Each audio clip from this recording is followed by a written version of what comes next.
Hello दोस्तों, कहानी की इस नई जखीरे में आप सभी का स्वागत है। आज की इस कहानी का नाम है भ्रम। यह एक सच्ची हॉरर स्टोरी है। तो अगर आपको भी डरावनी कहानियाँ, भूतिया कहानी या स्कैरी स्टोरीज इन हिंदी पढ़ने का शौक है तो इस कहानी को पूरा जरूर पढ़ें। भूतिया कहानी, चुड़ैल की कहानी, हॉरर स्टोरीज इन हिंदी। डर अपने आप में बहुत पेचीदा विषय है जिसे पूरी तरह से समझ पाना हर किसी के बस की बात नहीं।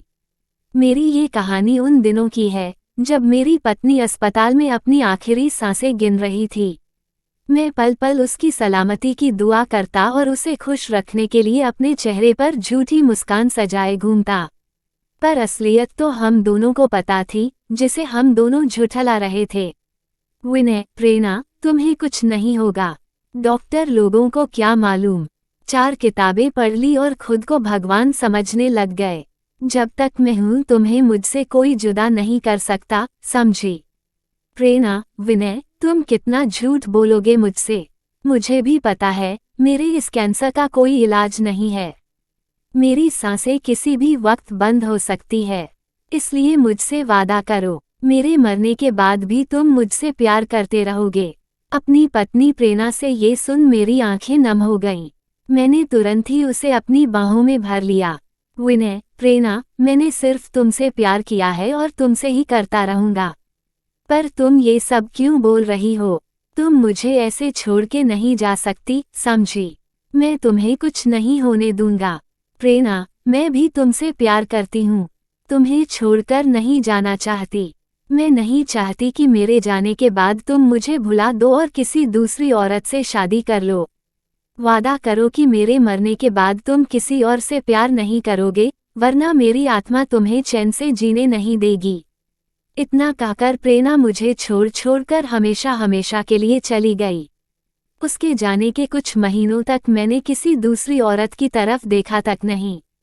पर जैसे जैसे वक्त बीतता गया, प्रेरणा के ना रहने की मुझे आदत सी हो गई। वो कहते हैं ना, वक्त वो दवा है जो पहाड़ों पर भी फूल खिला देता है, बड़े से बड़ा जख्म भर देता है। धीरे धीरे मेरा अकेलापन मुझे काटने को दौड़ता, जिससे बचने के लिए मैंने बाहर जाना शुरू किया। नए नए लोगों से मिला। इस दौरान मेरी मुलाकात पूजा से हुई। मुझे उससे बात करना अच्छा लगता। वो मुझे पसंद थी और मैं उसको। फिर हमने अपने रिश्ते को शादी का नाम दिया और अब दोनों पति पत्नी हो गए।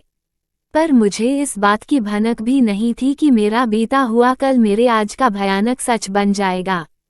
मेरी शादी की पहली रात थी। मैं बड़ा एक्साइटेड था। मैंने पूजा का घूंघट उठाया। मेरे होश उड़ गए। मैं डर के मारे कांपने लगा क्योंकि मेरे सामने पूजा नहीं बल्कि प्रेरणा बैठी थी। बेहद डरावनी और खूंखार। प्रेरणा पूजा के शरीर में। विनय, तुमने मुझसे वादा किया था कि मेरे मरने के बाद तुम मुझसे ही प्यार करते रहोगे। पर तुमने तो दूसरी शादी कर ली। मुझे धोखा दिया। मैं अब तुम्हें जिंदा नहीं छोड़ूंगी। तुम्हें मरना होगा। विनय, अब तुम्हें मरना होगा। प्रेरणा की बातें सुनकर डर के बारे में मेरे पसीने छूटने लगा। मैं अपनी सुहागरात पर ऐसे भागा जैसे मुझे मेरी मौत दिख गई हो। मैं कमरे के बाहर खड़ा किसी तरह खुद को शांत करने में लगा हुआ था। तभी पूजा मेरे पास आई। पूजा, क्या हुआ विनय? तुम मुझे देखकर इतना डर क्यों गए? क्या हुआ है तुम्हें? भला सुहागरात पर अपनी पत्नी का चेहरा देखकर कौन भागता है? पूजा मेरी इस हरकत के लिए मुझसे शिकायत कर रही थी, पर मेरी नज़र तो अभी भी उसके चेहरे पर थी, जिसे देख मैं खुद को बस यही पूछ रहा था, क्या यह सचमुच पूजा है?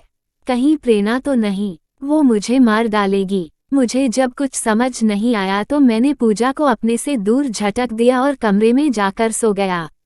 उस रात मुझे नींद नहीं आई। मैं बस बेचैन ही बिस्तर पर किसी सिर कटे सांप की तरह लौटता रहा। मेरे मन में बस मेरी पहली पत्नी प्रेरणा की बातें गूंजे जा रही थी। प्रेरणा, तुमने धोखा दिया है मुझे विनय। मैं तुम्हें जिंदा नहीं छोड़ूंगी। मैं तुम्हें मार डालूंगी। विनय, मैं तुम्हें मार डालूंगी। मैं कभी इसे अपना भ्रम समझता तो कभी हकीकत।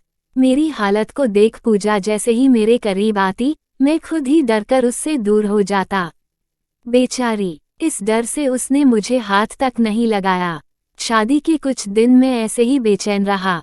जैसे ही पूजा मेरे करीब आती, मुझे प्रेरणा की बातें याद आने लगती। मुझे पूजा में प्रेरणा का डरावना चेहरा दिखाई देता।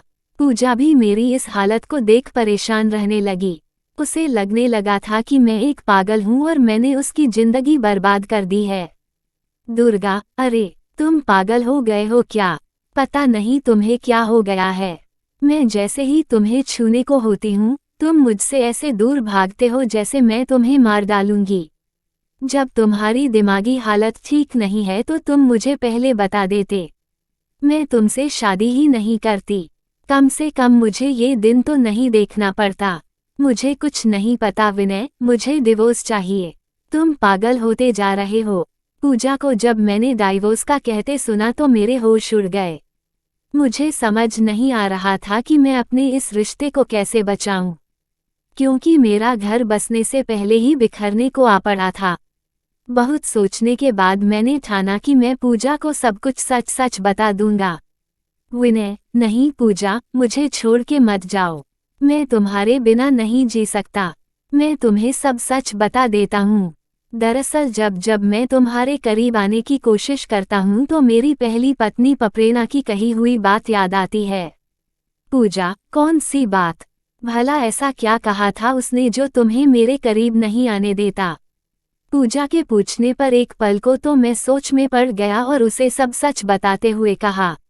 विनय, पूजा, मेरी पहली पत्नी प्रेरणा ने मरते वक्त मुझसे वादा लिया था कि मरने के बाद मैं उससे ही प्यार करता रहूं, और अगर मैंने किसी और को अपनाया तो वो मुझे जान से मार डालेगी। पूजा का हाथ पकड़कर बस इतना ही कहा। विनय, पूजा, मुझे बहुत डर लग रहा है। प्रेरणा ठीक तुम्हारे पीछे खड़ी है और मुझे ही देखे जा रही है। पर पूजा ने मुझे संभाला। पूजा, विनय, जब तक मैं जिंदा हूँ तुम्हें मुझसे कोई जुदा नहीं कर सकता। कोई भी नहीं। मैं तुम्हें अभी अपने अंकल चोपड़ा है उनके के पास ले जाती हूँ। वो बहुत बड़े साइकियाट्रिस्ट है। विनय, पर पूजा, मैं पागल नहीं हूँ। मुझे तो लगता है शायद मुझे कोई भूत बाधा है, इसलिए हमें किसी साइकियाट्रिस्ट के पास नहीं बल्कि किसी तांत्रिक के पास जाना चाहिए। क्वोट। पूजा, नहीं विनय, हर बार भूत हो यह जरूरी नहीं। कभी कभी भूत भी हमारा भ्रम हो सकता है। और किसने कहा कि साइकियाट्रिस्ट के पास सिर्फ पागल लोग जाते हैं? साइकियाट्रिस्ट दिमाग का डॉक्टर होता है जो हमारी दिमागी स्थिति को समझता है और अगर कोई प्रॉब्लम हुई तो उससे निकालने में हमारी मदद भी करता है। इसलिए बिना किसी सवाल के तुम मेरे साथ चलो। पूजा का मुझ पर ये यकीन ही मेरे लिए प्यार था। इससे ज्यादा मुझे कुछ नहीं चाहिए था। मैं पूजा की बात मान साइकियाट्रिस्ट के पास चला गया। साइकियाट्रिस्ट ने भी मुझसे मेरी पहली पत्नी प्रेरणा के बारे में सब जाना। फिर पूजा को मेरे सामने खड़ा कर मुझसे पूछा, साइकियाट्रिस्ट, क्या तुम्हें प्रेरणा दिखाई दे रही है? विनय, हाँ सर, वो इस वक्त ठीक मेरे सामने पूजा के कंधे पर बैठी हुई मुझे ही देख रही है। मेरी बातों से पूजा और साइकियाट्रिस्ट को मेरा डर साफ झलक रहा था। इसलिए साइकियाट्रिस्ट चोपड़ा ने मेरी मानसिक स्थिति को समझते हुए पूजा को मेरे सामने खड़ा कर दिया और मुझे भरोसा दिलाते हुए कहा, साइकियाट्रिस्ट विनय, डरो नहीं। हम लोग तुम्हें कुछ नहीं होने देंगे। बस तुम मेरे सारे सवालों का ठीक ठीक जवाब देना। साइकियाट्रिस्ट, ठीक है सर, आप जो पूछोगे मैं बिल्कुल सही सही जवाब दूंगा। साइकियाट्रिस्ट, अच्छा विनय, तुम्हारी पहली पत्नी का नाम क्या था? विनय कहता है प्रेरणा था। साइकियाट्रिस्ट, तुम दोनों की शादी को कितना टाइम हुआ था? विनय, 3 साल। साइकियाट्रिस्ट चोपड़ा मुझसे सवाल पूछते जाते और मैं उनका जवाब देता जाता, पर इस बीच उन्होंने अपने हाथ में ढेर सारे छोटे पत्थर भर लिए और मुझसे पूछा, साइकियाट्रिस्ट, अब आप बताओ कि मेरे हाथ में कितने पत्थर होंगे? साइकियाट्रिस्ट चोपड़ा का जवाब सुनकर मैं सोच में पड़ गया। मेरे पास उनके सवाल का कोई जवाब नहीं था, इसलिए इस कारण अगले पल मेरा सिर फटने लगा, मानो जैसे किसी ने मेरे सिर पर बड़ा सा पत्थर रख दिया हो। मेरे सिर का दर्द बर्दाश्त नहीं हुआ तो मैं बेहोश हो गया और मेरे सामने से मेरी पहली पत्नी प्रेरणा की आत्मा भी गायब हो गई। आज मेरी शादी को 6 साल हो गया है और हमारा एक बच्चा भी है।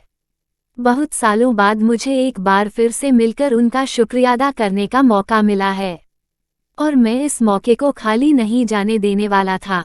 आज मेरे पास भी साइकियाट्रिस्ट चोपड़ा के लिए भी एक सवाल था। विनय सर, आपने मेरी पहली पत्नी प्रेरणा के भूत से मेरा पीछा छुड़ाकर मेरा जीवन संभाल दिया, जिसके लिए मैं सदैव आपका आभारी रहूंगा।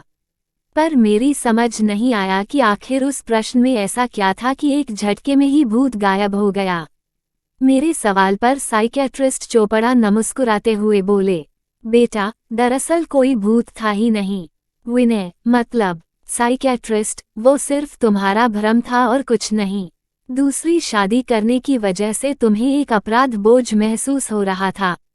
इसी वजह से तुम्हारा दिमाग एक भ्रम की स्थिति पैदा कर तुम्हें भूत का अनुभव करा रहा था।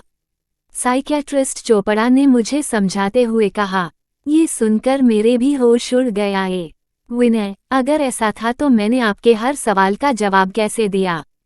इस पर साइकियाट्रिस्ट चोपड़ा बोले, साइकियाट्रिस्ट, क्योंकि वो तुम्हारा बनाया हुआ ही भूत था, इसलिए तुम जो कुछ जानते थे वही वो भी जानती थी। और यही कारण था कि मेरे पत्थर वाले सवाल पर तुम चुप होकर बेहोश हो गए, क्योंकि मैं जानता था कि इसका उत्तर तुम्हें भी पता नहीं होगा। इसीलिए तुम्हारी पत्नी का भूत भी इसका उत्तर नहीं दे पाएगा और तुम्हें तुम्हारे दिमाग में पल रहे भ्रम से मुक्ति मिल जाएगी। साइकियाट्रिस्ट चोपड़ा की बात मुझे समझ आ चुकी थी, और ये भी कि हर भ्रम भूत नहीं होता और हर भूत भ्रम नहीं होता। कभी कभी ये सब हमारी भावनाओं को लगी ठेस या किसी बुरे दर्द या याद से बनी एक गांठ भी होती है, जो हमें ये सब महसूस करने में मजबूर कर देती है। ये हॉरर स्टोरी आपको कैसी लगी नीचे कमेंट में हमें ज़रूर बताएं।